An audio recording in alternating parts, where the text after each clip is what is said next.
scholarship, but in a statecraft and administration and a deep understanding of Maharashtra's history. It is my privilege to introduce the legendary and a big person, Mr. Mahesh Azare sir. Give him a big applause.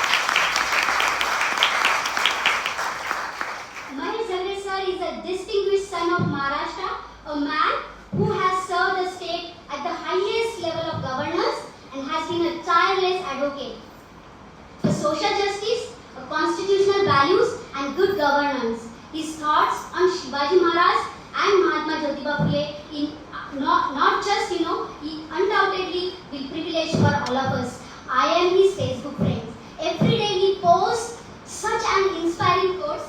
Sir, I follow you and every day I feel so privileged and fortunate that I am able to read that. मग ते शिक्षणाबद्दल असो की जगामध्ये किंवा भारतामध्ये किंवा आपल्या दैनंदिन जीवनामध्ये जो अन्याय आपण सहन करतो त्याच्याबद्दल असो की फक्त कालच एन्व्हायरमेंटल डे होता आणि सरांनी एवढी सुंदर एन्व्हायरमेंटल डे बद्दल कविता लिहिली होती. तर आपण खूप खूप म्हणजे फॉर्च्युनेट आहोत की आपलं निमंत्रण सरांनी स्वीकारलं आणि ते आपल्याला इथे त्यांचे विचार मांडत आहेत. सरांचा बायोडेटा खूप मोठा आहे, पण मी तुम्हाला सगळ्यांनी त्यांची लिंक पाठवेल. He is a very very great person.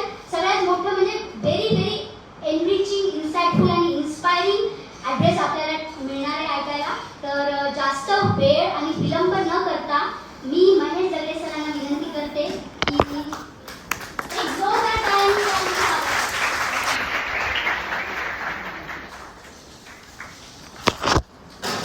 Thank you. That was unnecessary increasing in PRP.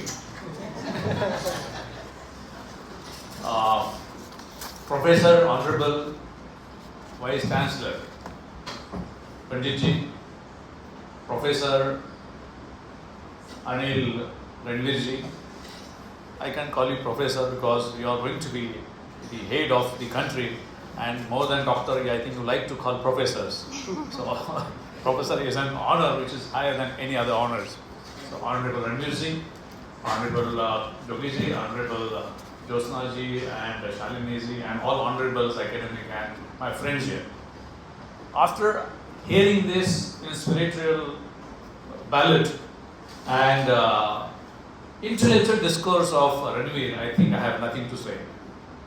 Because such an electrifying gathering today, and after listening to all of you, I am really overwhelmed by the kind of program you have put in. However, first let me give you disclaimer. I am not an authority on any one of these great personalities. I am just a follower of them. I admire them.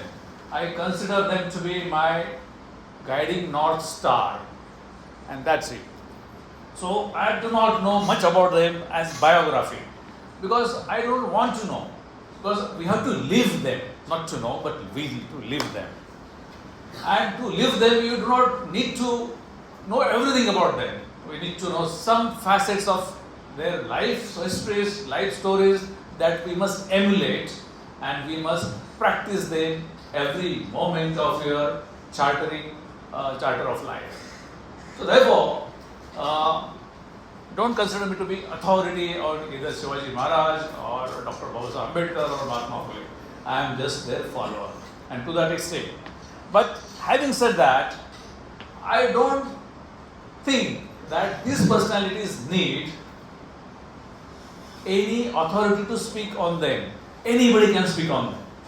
Each and every Indian, each and every Maharashtrian should speak on them because they are at heart. And especially Chhatrapati Shivaji Maharaj, he is in the heart of everybody. He is the king, or he was the king. To say he was, it pains me. He is still, I consider him still to be there. So he is the king of the people, Reteche Raje. Now that's no king, emperor or monarch in the world, history of humanity, has been called king of the people. He is the only one. And therefore, he is completely different. And these three personalities are completely different. If you scan the history of such great people, they have something different. So I am not going to give you, if you are expecting me to shed light on like Dr. Ranveer, on the life of Dr. Ambedkar, I am not going to give you, because you can read it from your personal, most of you must be having personal libraries, books on these three great personalities, and therefore I am not going to shed any light on their life stories, which you can access from internet and everywhere. But first, let me congratulate your Vice Chancellor, your academic, Josna ma'am and the Shalini ma'am and all of you to organize this kind of functions in this august institution where the research is the main theme. In fact, at heart I was also a researcher. And one fine morning, something happened and I left research and development and joined this very dry area of administration. It was a madness. But nothing wrong. Sometimes you have to commit madness. I was part of one British multinational company which I think is no more there. It vanished. And good that I left it. So, but at heart, I still remain a person who follows science, who likes scientific temperament, and of course that helped me during my administration also, that you have to inquire into every aspect of administration from the lens of the truth. And that's what you look at this research. You inquire the truth, whether that is the truth and whether anything new could be designed as a truth. So that is what science is all about. And therefore, you invited me today here and to give me an opportunity to spend a few hours here. I am really thankful to all of you for giving me this opportunity. Now, Chhatrapati Shivaji Maharaj, Dr. Babasaheb Ambedkar and Mahatma Phule, I think we are doing injustice to them by just telling their story. We are doing great injustice.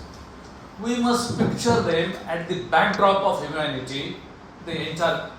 Can I continue in Marathi, English or Marathi? Or you want? Huh? Okay. Marathi will be better. Non-teaching staffs are there. Number of. Okay. So we are doing little injustice to these great personalities when you look at the big canvas of the world history. And what is that injustice? Let me tell you, and probably this is my personal take on this. Please don't consider that this is the 24-karat truth. Please don't do that. But this is my personal analysis. And I have my own thought process, and therefore I am saying this. And it should be taken in that context only. Now, nobody else is probably saying this, but I always say this. And that is, had there been no civilizational accident or aberration, these personalities would have done something else. Now consider, if there was no Mughal subjugation of Indian subcontinent, if there were no Adil Shahi, there was no other like invaders coming to India, then probably Shivaji Maharaj would not have been this Shivaji Maharaj in this particular format. He could have been different. Probably he could have gone to Europe, conquering France, conquering UK, conquering Germany. He could have done many such things.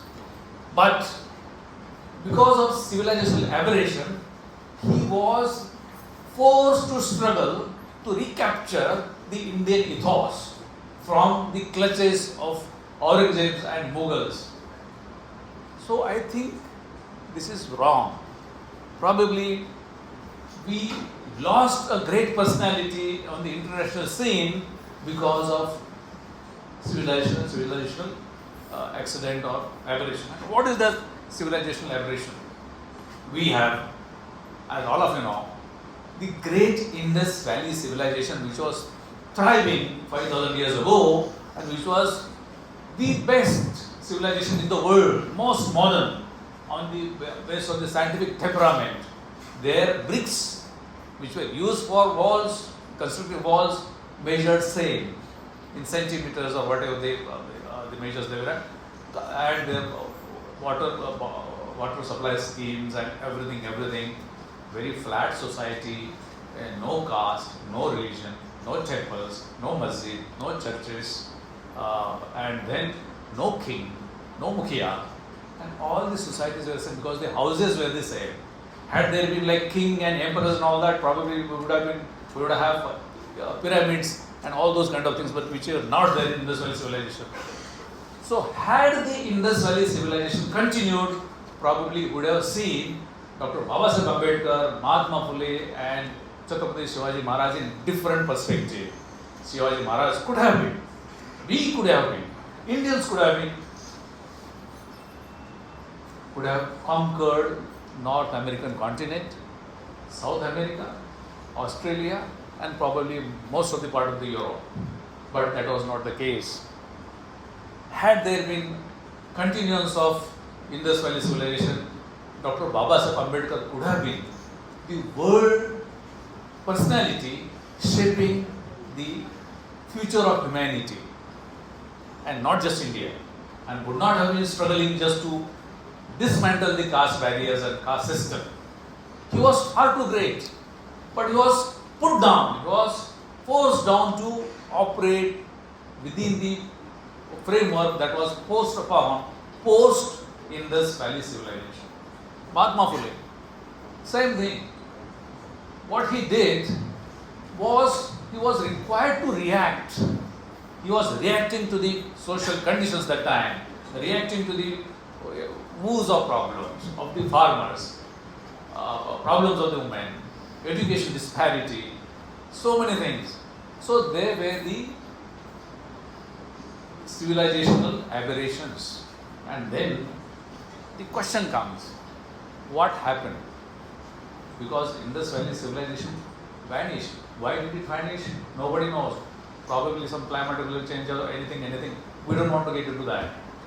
But we must paint them as international personalities that probably they would have been far too superior had we, as the change in the civilization, not forced them to pin down in Maharashtra or India. So their stature is far too big, and somehow we Indians have failed to understand this side of these three great personalities. Now, you as youth, you must think from that perspective, because they had to struggle for this. And by observing their annual birth anniversaries, we rekindle the work they have done for the society, for the country, and in some aspects for some of the aspects for the world, and then we celebrate that. I feel celebration is not just enough. Celebration could be there and should be there, but why can't we leave their work? They lived their philosophy. Three of them, they created their own philosophy and they lived that philosophy. We have to just live them. We do not have to create any philosophy. Are we living their philosophies? Are we going in the path that they have shown? You ask a question to you. Are your leaders democratically elected?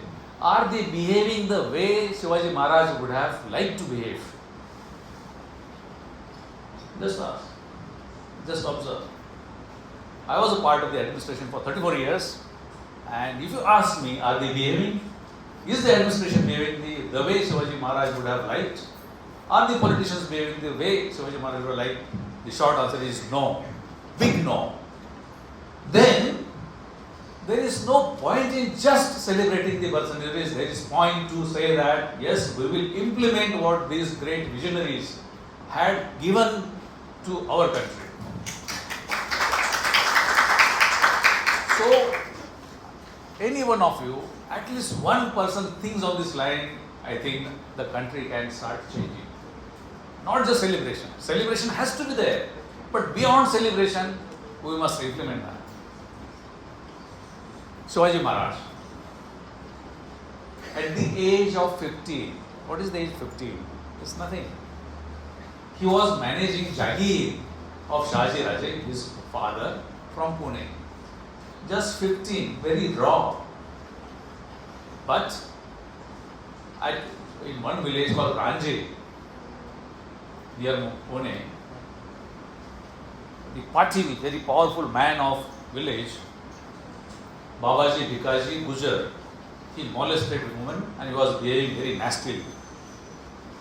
15 years old Shivaji Maharaj inquired that whether there is truth in this complaint against Babaji Bhikaji Gujar. It turned out to be truth. And in a very short time, he inquired. Not did it take like 10 years or 15 years or 20 years to inquire, like from this court to that court to high court to Supreme Court and all that. No. Few days he inquired, came to the conclusion, and he gave him punishment, cut his all limbs, chauranga. In Marathi मध्ये त्याला chauranga केला त्या पाटलाचा. आणि he told, if anybody behaves with women in this manner, he will be punished like this. So, at the age of 15, you have to have that vision. And at the age of 15, what we are doing, what I was doing, if we had this kind of idols before us, I think we are missing their time frame, we are missing their ethos, we are missing their guiding spirits. So, no amount of annual birth anniversaries are going to do any good unless and until we leave their ethos, their teaching, their qualities, their values. This is it's going to be mockery if you do that. Repeat for what? I think today if you see what is happening, see, like what is that Baba? Bodhu Baba Khara. Bodhu Baba Khara. Now Shivaji Maharaj, I tell you, he had one of the best intelligence systems spread across the kingdom. That whatever is happening in any village, he used to come to know through his people. See, how many years ago? 200 years ago, 300 years ago? That time there were no WhatsApp, no wireless, nothing. Still, he used to know who's troubling whom. And then he used to take action. Now we have everything. We have district collector, we have a superintendent of police, we have inspectors, everybody. But what Kharat Baba is doing, nobody knows. So we are doing this service to Shivaji Maharaj. The man, the great leader who did this so many years ago, we are simply forgotten that what he was. And they were just, that time of the communication system was pigeons and then like horse riding, this post and all that. But still he controlled his communication system for this kind of thing. If you really want to keep society healthy, I have studied, as you said, Dr. Baba Saheb Ambedkar has given us one of the best constitution. I don't like that word, the sentence one of the best. It is the best in the world. I have studied at least 40 constitutions of the world, and I have not come across so meticulously, technically drafted. In terms of use researchers, it is like your chemical formula and this valency and what happens and everything, it is as that. Unfortunately, if the implementers are not good, what Baba Saheb Ambedkar is going to do? But he gave the best of the constitution. Now, what has happened? During Shivaji Maharaj's time, he did the same thing. And he was not just the Retecha Raja, but I have not come across any king, monarch or emperor in the world who is as democratic as Shivaji Maharaj was. The most democratic king. And let me speak this with confidence, that there are many leaders in this world today who are democratically elected, but they behave as dictators. Shivaji Maharaj was the king, but he was behaving as a democratic leader. He was the only democratic king in the world. But we forget that democracy was not given to us by Clisthenes in Athens, or sometime in Vaishali in Bihar, 2600 BC and all that. No. It was given, but it was practiced by Shivaji Maharaj as democracy.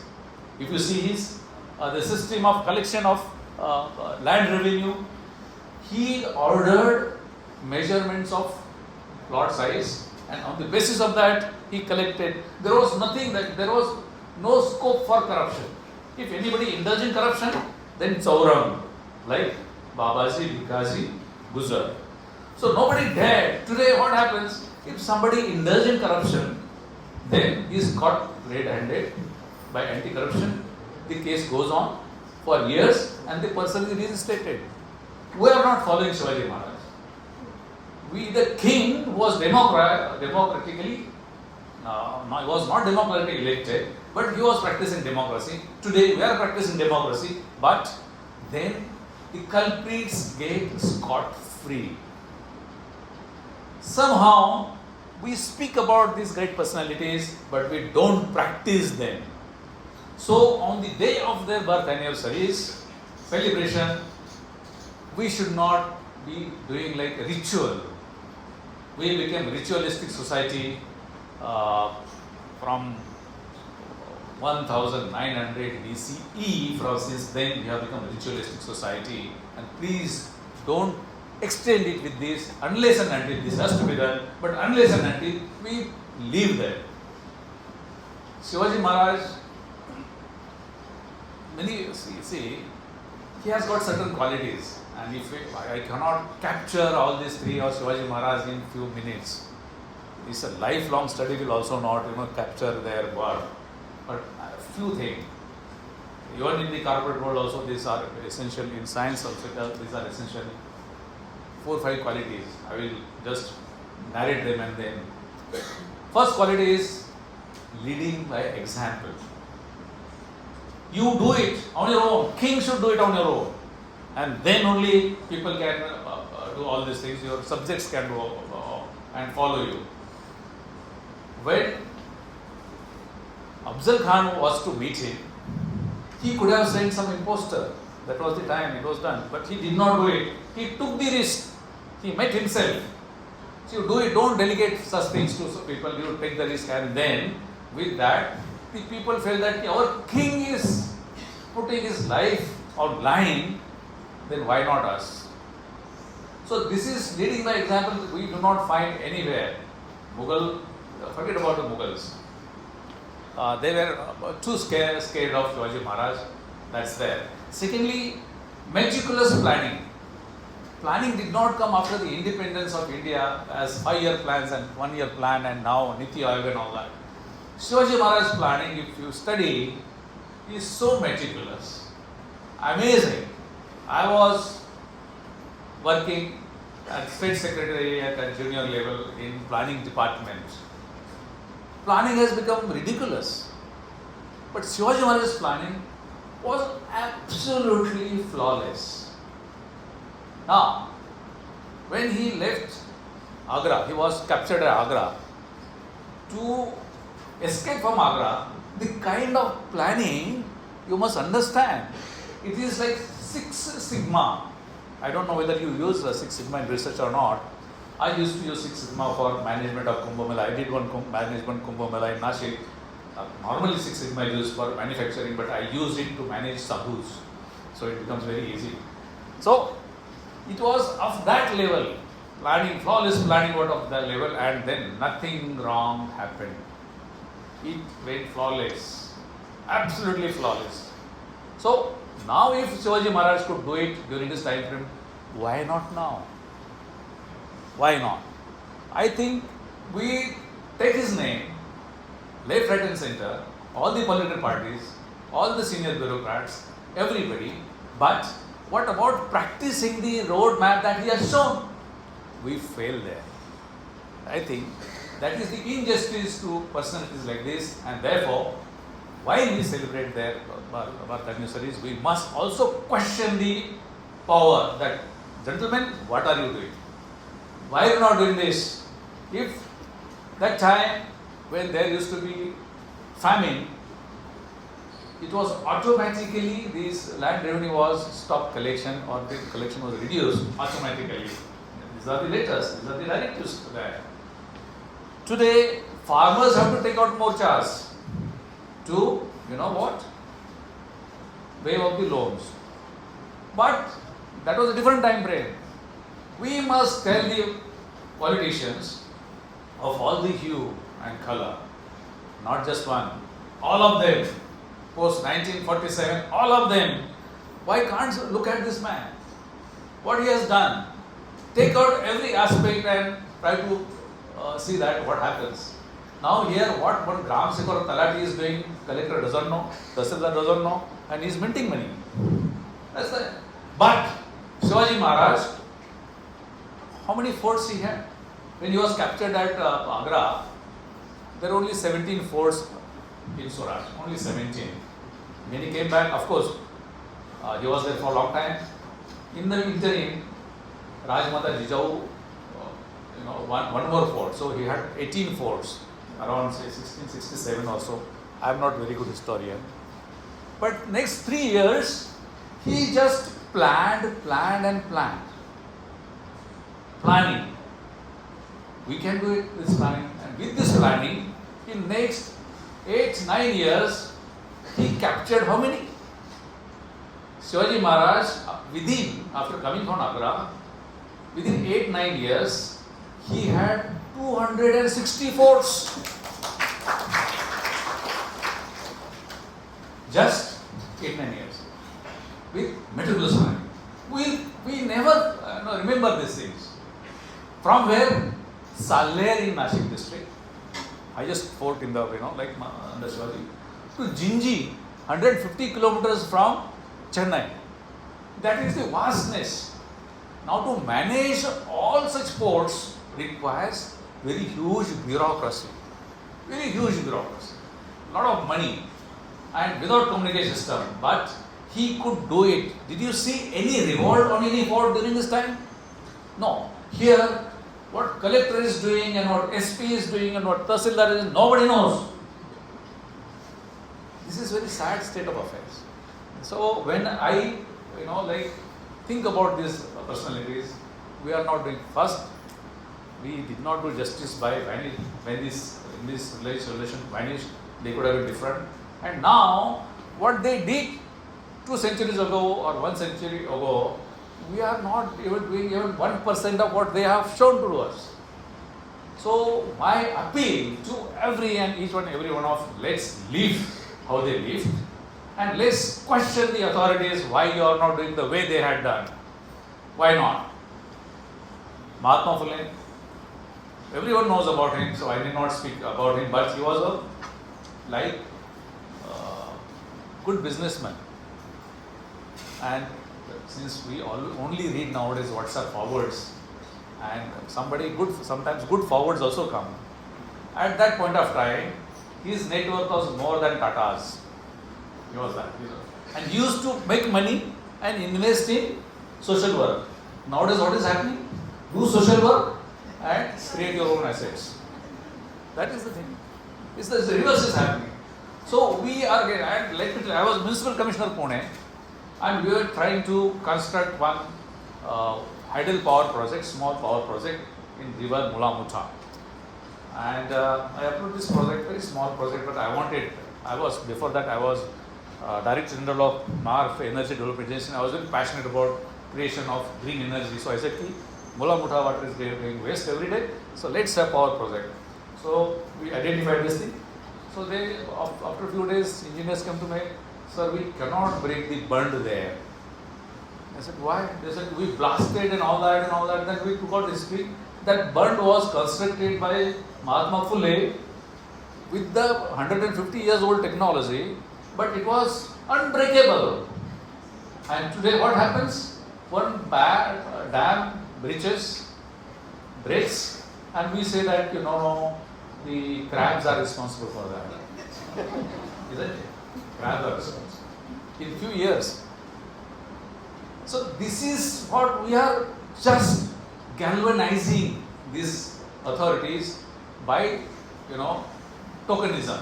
We must leave them and we must force the leaders, politicians, bureaucrats, if they are not behaving the way they are supposed to behave, then why not chaurang them? Should. Chaurang now it will be different today. Let them be like removed from the post. Let them go. But unless and until that happens, then all these women, they are going to suffer. Now you think that these cases that are coming, I was municipal commissioner, collector, divisional commissioner, the cases of atrocity against women come to the knowledge within media is not even tip of iceberg. Most of things go unreported. We need to change the society. Now, let me come to a very serious issue. We are treating from a very, very serious time band today. You are cozy because you are researchers, you are getting scholarships and good salaries and all that, but it's not going to run for a long time. With the fourth industrial revolution technologies, jobs are definitely go down, and for sure. Now, what would have Chhatrapati Shivaji Maharaj done, or Baba Saheb Ambedkar done, or Mahatma Phule done, to tackle these humongous problems which are looming on the horizon? Are we thinking about those problems? Nobody is bothered about those problems. Every day comes in, every day goes, and that's all. Very serious problems are there with dark clouds on the horizon. Unemployment, climate change, you name it, and they are there. Economic inequality, and of course, the fanaticism is also a disease. Why we should have fanaticism of caste and fanaticism of religion? Baba Saheb Ambedkar showed something, Mahatma Phule showed something, and Chhatrapati Shivaji Maharaj. Have you ever heard that there was any atrocity against Hindus or any atrocity against Muslims during his regime? Not a single instance. You try to find out, there is nothing. So if we have such a torch, very humongous Himalayan torch bearer with us, then why we are failing? We must think inside. I came to know about Shivaji Maharaj, although I have no history subject except for my high school history books. I did not go beyond this. But when one incident happened, and because of that incident, one statue was to be removed. That decision came to my table, whether that statue should be removed or not. And for that, I had to study Shivaji Maharaj from the original text. And it was my responsibility. So therefore, from that purpose, I came to know what Shivaji Maharaj was. And believe me, what I am talking to you, you can question me. Then you are asking us to do something. What did you do during your career? That's a different topic. I implemented them. Wherever possible, I implemented them. And not just implemented by going against my higher-ups, by taking risks. If we have these personalities, then what is the fear? If they risk their lives, why can't I risk my career? So this kind of mindset, we must really spread it like a fire. That yes, we must treat the path on the way they have shown. I think I have taken too much of time, and I don't want to go on and on, because if I start